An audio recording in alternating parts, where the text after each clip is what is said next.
Faithful. When I say that word, what comes to mind? Maybe you thought of Old Faithful, the geyser that always erupts, or a pet that was always by your side. Maybe it's not a what that comes to mind, but a who. If you're like me, you thought of a person or persons who represent faithfulness. Might have thought of grandparents, or a spouse, a trusted friend. I think of Rick Harrell. Rick is not flashy. He doesn't want to be in front of a crowd. He doesn't demand attention. In fact, he won't even like me using him as an example. But Rick is faithful. In the 27 years I've known him, he's never let me down. He's constant, dependable, reliable, trustworthy. When Rick says something's going to be done, it gets done every time. When I say faithful, I think of my parents.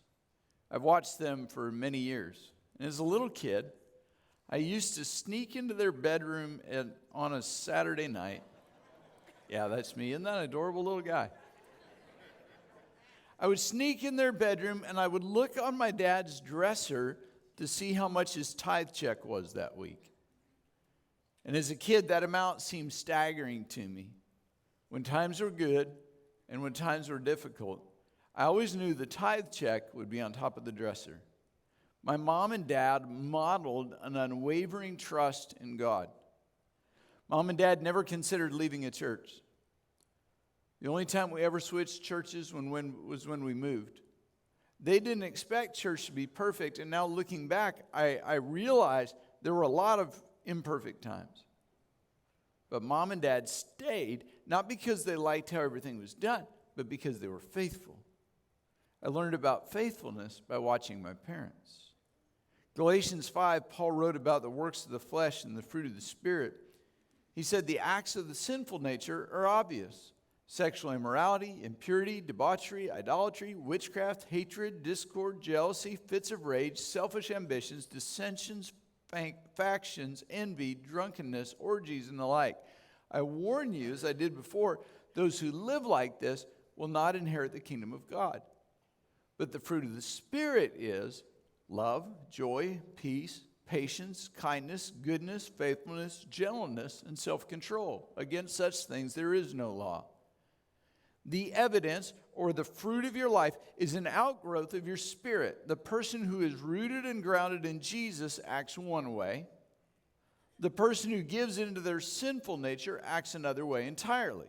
It's not oversimplification to say that you can tell whether or not someone is a Christian by watching and listening. Now, just in case you think it's one verse out of context, let me show you what Jesus said. Watch out for false prophets. They come to you in sheep's clothing, but inwardly they are ferocious wolves. By their fruit, you recognize them. Do people pick grapes from thorn bushes or figs from thistles? Likewise, every good tree bears good fruit. A bad tree bears bad fruit. A good tree cannot bear bad fruit, and a bad tree cannot bear good fruit. Every tree that does not bear good fruit is thrown down, thrown in the fire.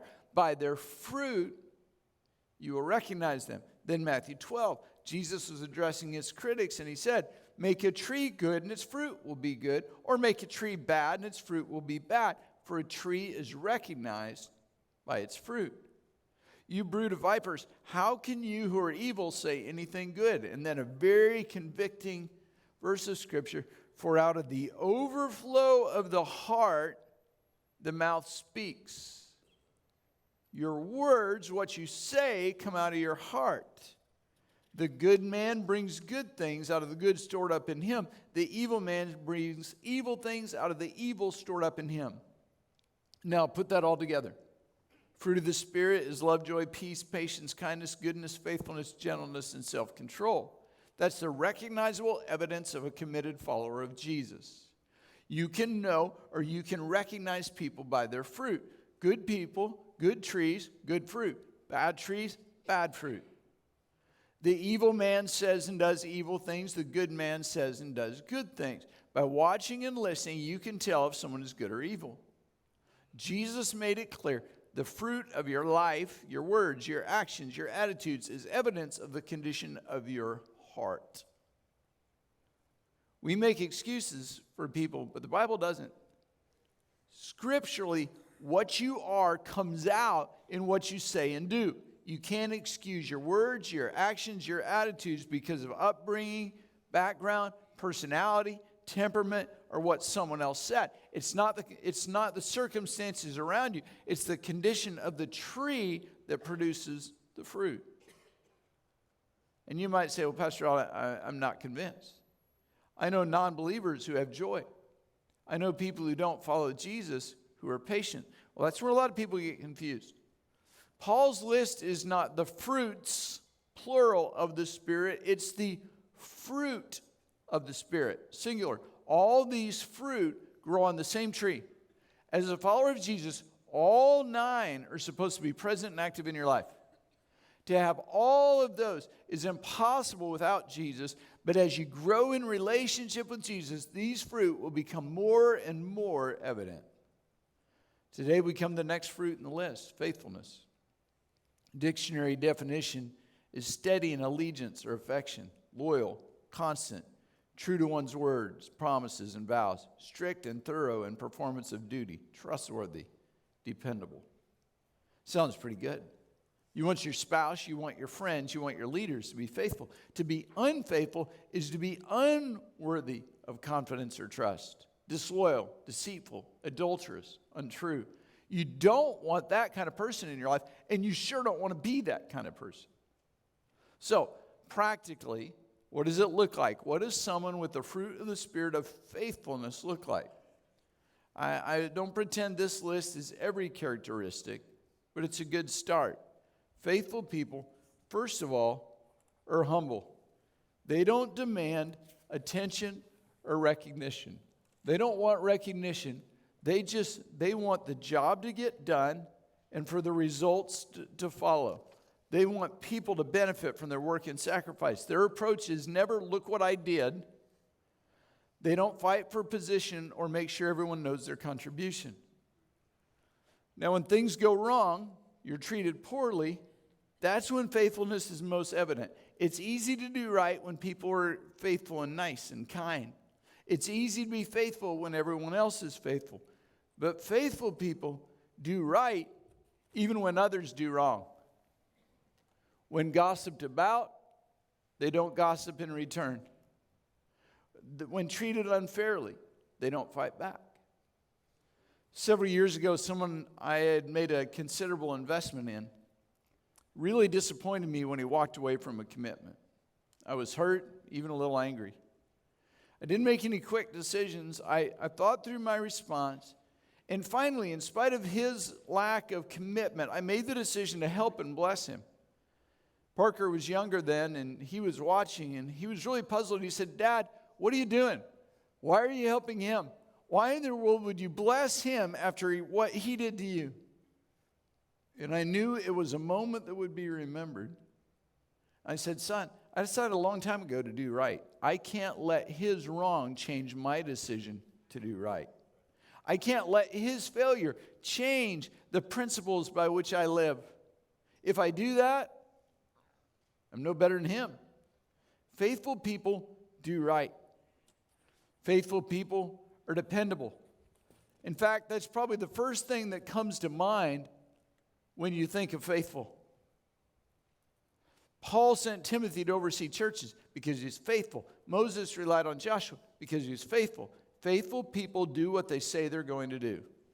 If they borrow money, they pay it back on time. They don't pretend to forget or decide that you don't need it. If they say they'll be there at 10 o'clock, they don't show up at 10:15. You can count on them not only being on time, but early. If they commit to a project, they finish. They don't leave a mess for other people to clean up. When you put leadership in the hands of a faithful person, you can relax knowing they'll do whatever it takes to accomplish the goal. Faithful people show up. They're just there. Whether or not it's convenient, you can count on them to be there. Faithful people bring healing, not conflict. They are problem solvers, not problem creators. Proverbs 13:17, a wicked messenger falls into trouble, but a trustworthy or faithful envoy brings healing. Faithful people don't gripe and complain when things don't go their way. Faithful people promote peace and healing instead of adding to conflict. In any family, church, business, circle of friends, there are fires. There are little issues that pop up. And you get to decide when there's a fire whether you're going to carry a gas can or a water can. Some people pour gas on every fire. They want to stir things up and they want to add to the conflict. They want to make it worse. You've heard of pyromaniacs? People who just love to see flames grow and multiply. These people are conflict maniacs. They add to the fire. They're just looking for something so they can get people more upset and more stirred up. They love to pour gas on fires. On the other hand, faithful people are peacemakers who they're just looking to put water on the fire. They want to put out the fire. They're not interested in conflict growing. Let me give you an example. A couple years ago, we changed from pews to chairs here in this room. Now, I only had 2 complaints, so there weren't really fires to put out. But here's how it could have gone. In a more immature setting, here's how it could have gone. Why'd they have to take our pews?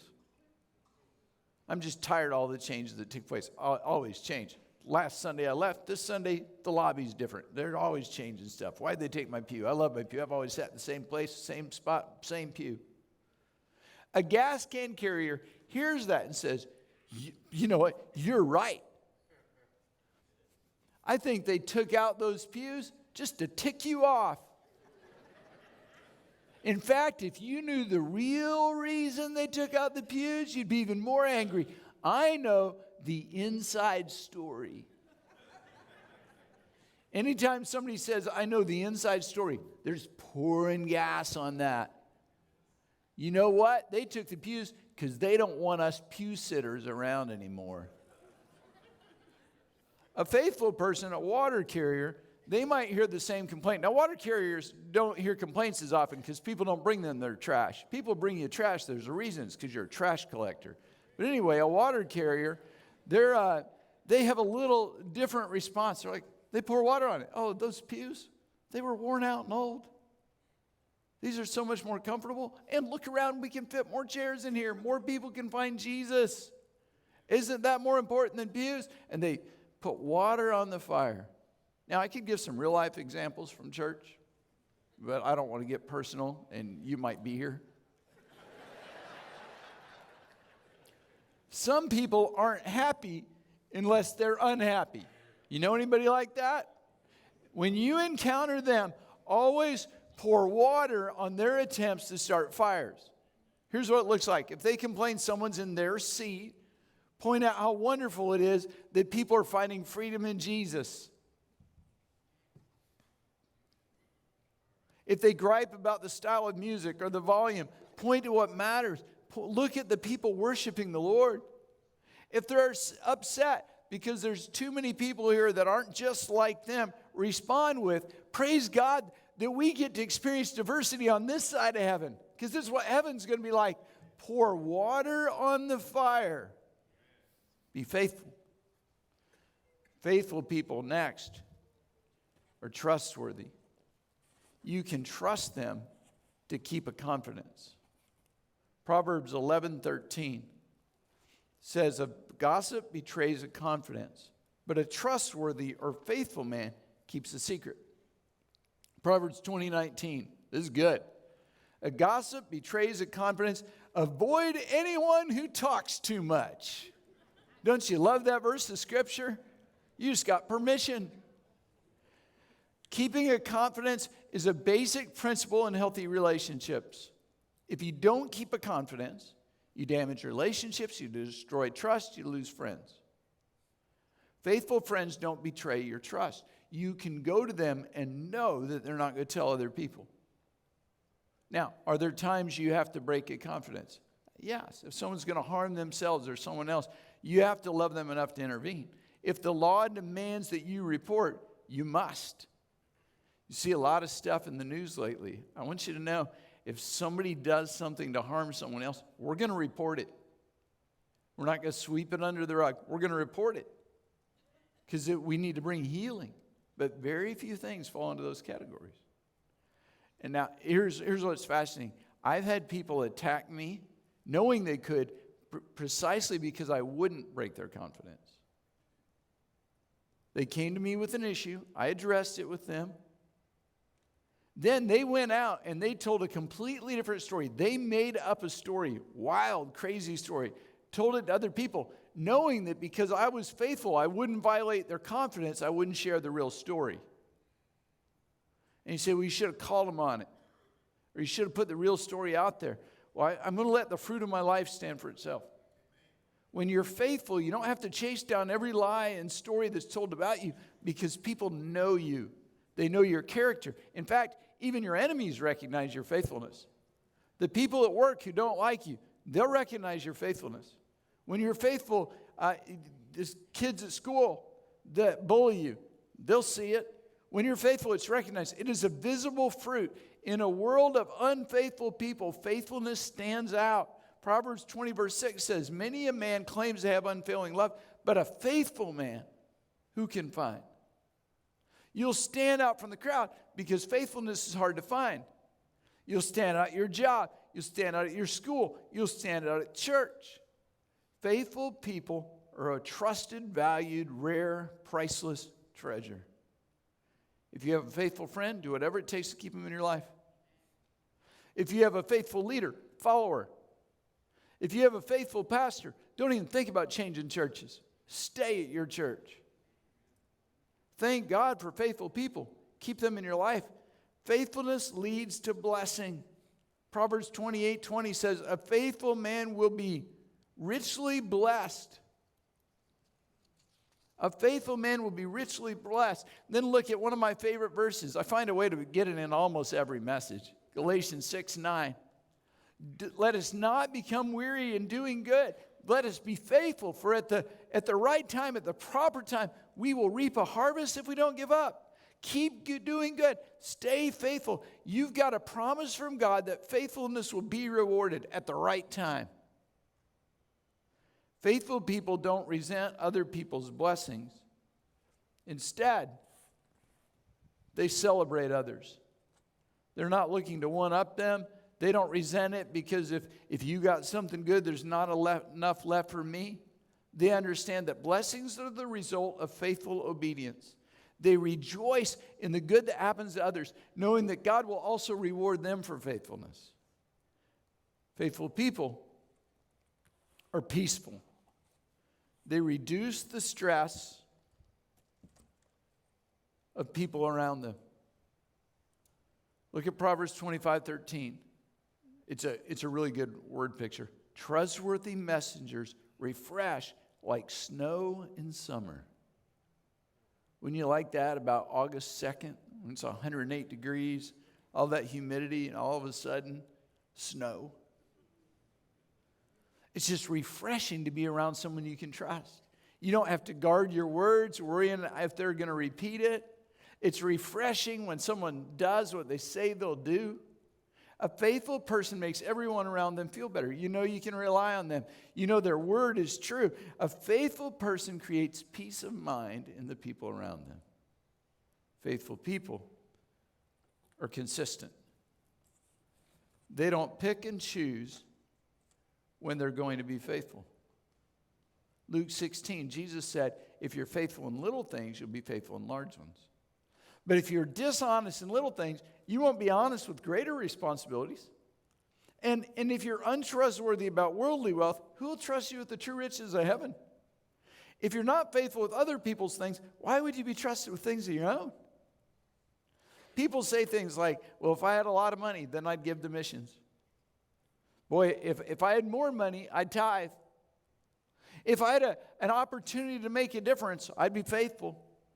If I was on the worship team every week, out front on Sunday morning with a mic in my hand, I'd be faithful. I'd be faithful up front. I'd be faithful if they'd let me teach a class. It's not how it works. You don't get an opportunity or reward and then be faithful. You're not trusted to lead and then suddenly sprout faithfulness. Instead, you get that opportunity or you get the blessing because you already are faithful. If you aren't faithful with $1,000, you're not going to be faithful with $1 million. You're just going to be unfaithful with more. If you aren't faithful when you're in the class, you won't be faithful if you get to teach the class. If you aren't faithful when you're dating or engaged, you're not going to be faithful when you're married. If you aren't faithfully serving where no one notices, you're not going to be loyal and faithful as a board member. If you don't faithfully attend church now, you're not going to change if we give you a position or a title. It's the wrong mindset. Well, if God does this, if I get this, then I'll be faithful. No, you'll be faithful and then watch God open doors for ministry and influence and position you for blessings. Because if you're faithful in little things, then you'll be faithful in large things. Be faithful in each moment, in every moment, and watch how the Lord elevates you. If your job is cleaning toilets, make them shine like they've never shined before. If you're hired for the lowest position at your company, treat it like the most important job.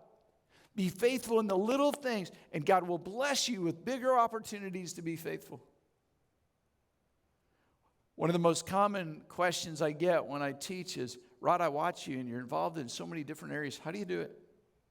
How do you move back and forth in the different systems and the roles without being overwhelmed? And I used to answer, just do what's in front of you. Whatever's currently in front of you, do your best. But I think I've learned a better way to say it and think about it. My responsibility, what I teach now is be faithful in the moment. Each and every moment. A faithful life is made up of faithful moments. See, you might see faithfulness as this big overarching life issue. Either you're faithful or not. Instead, your approach should be, how do I be faithful in this moment? Right now, in this moment, in this spot God has given me, in every area of your life, ask the question, what does it mean to be faithful right now? How do I be faithful with this money decision? How do I be faithful with what I do today? How do I be faithful in how I respond? What does faithfulness look like right now? Now, I love what I do. I love being a pastor. I love doing life with you. But as much as I love it, I sometimes have meetings and appointments that I don't enjoy so much. And it's tempting to check out and to think about other things. And so very often, I always have a notepad because I like to write as people talk. Very often at the top of my notepad, I'll write these letters, FITM. Looking at that reminds me my responsibility is to be faithful in the moment. To give this person my whole heart, my whole attention, all that I have. I want to be faithful right now in this moment. Now, I write those letters to remind you. In your bulletin today, I gave you some stickers to help remind you to be faithful. Put it on the dashboard of your car. Put it somewhere where you see it. Put it on top of the binder you use at work or school to remind yourself, in every moment, my assignment from the Lord is to be faithful. So you can't be faithful in a moment that hadn't happened yet. You're not responsible to God for next week. You're responsible right now for this moment. To be faithful in this moment God has given you. If you've been unfaithful, time to change. Start right now. Start in this moment. Talk to your ministry leader. Talk to your friend. Talk to that family member and tell them, I'm making a new start. I know you haven't been able to count on me. I get that. I see that. But starting right now, it changes. Then start being faithful one moment at a time. Well, what if they don't believe me? Prove it. Prove yourself faithful. Godly leaders will give you another chance. If you haven't been faithful to church, time to change. I'm tired of all the excuses. Just be faithful. If you haven't been faithful to keep your promises, start now. Faithfulness starts right now with this moment.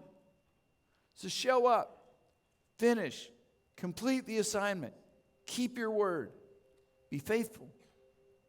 It's difficult sometimes to think about being faithful for a lifetime. But you don't have to be faithful for a lifetime. You just have to be faithful in this moment. Faithfulness is being faithful one moment at a time.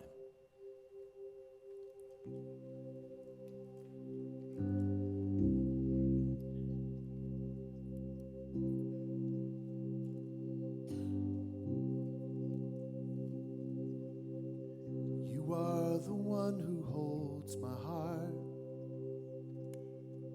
through every tear and every storm. Faithful's who you are.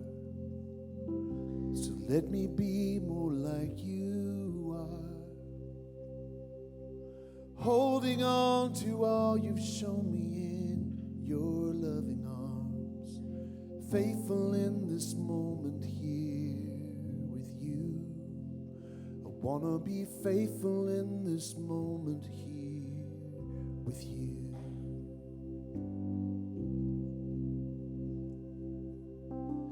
1,000 years are not enough to tell of all you've done for me and grace that gave me life. So let me hold to all you are. In every circumstance, let me be your work of art. Faithful in this moment here with you. I want to be faithful in this moment here with you. So let me love like you love. Help me say the words you'd say. Help me walk through the darkness as if it were the day. Help me give like you give to the ones you came to save. Faithful in this moment here with you. I want to be faithful in this moment here with you. Oh, so let me love like you love. Help me say the words you'd say.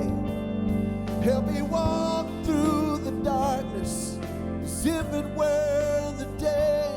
Help me give like you give to the ones you came to save, and be faithful in this moment here with you. I want to be faithful in this moment here with you.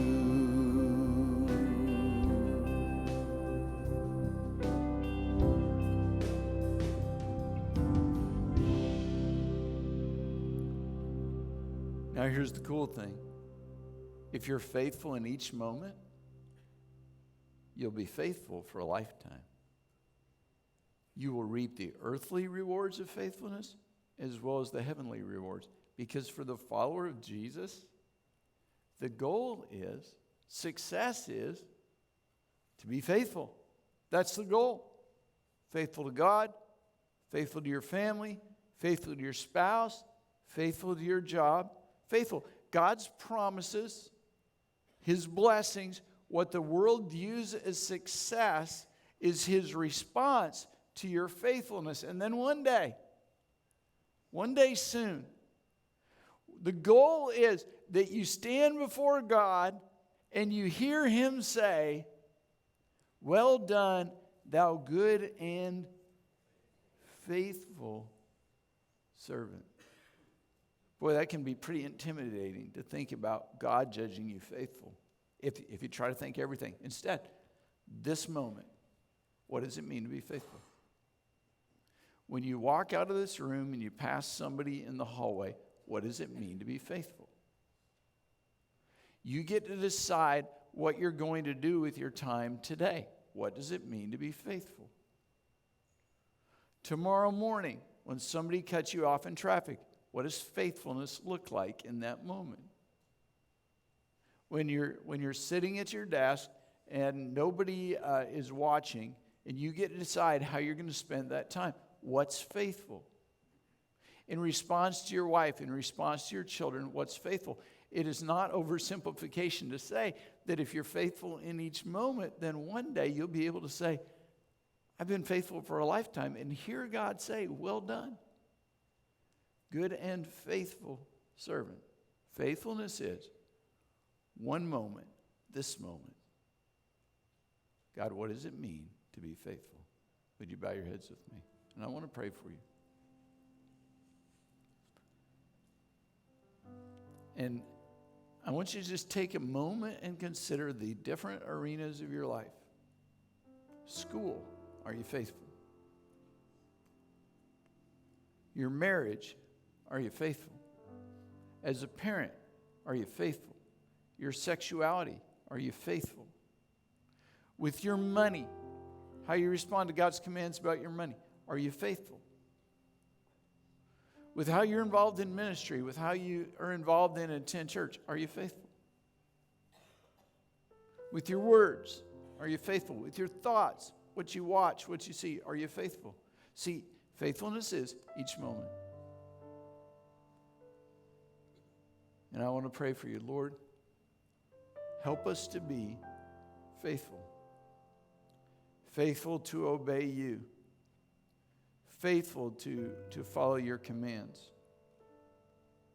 Lord, in each moment of each day, in each area of our lives, before we make the decision, before we say something, before we do something, help us to simply ask ourselves and ask you, what does it mean to be faithful in this moment, right now? And Lord, help us moment by moment to be faithful. So one day we can hear you say, well done, good and faithful servant.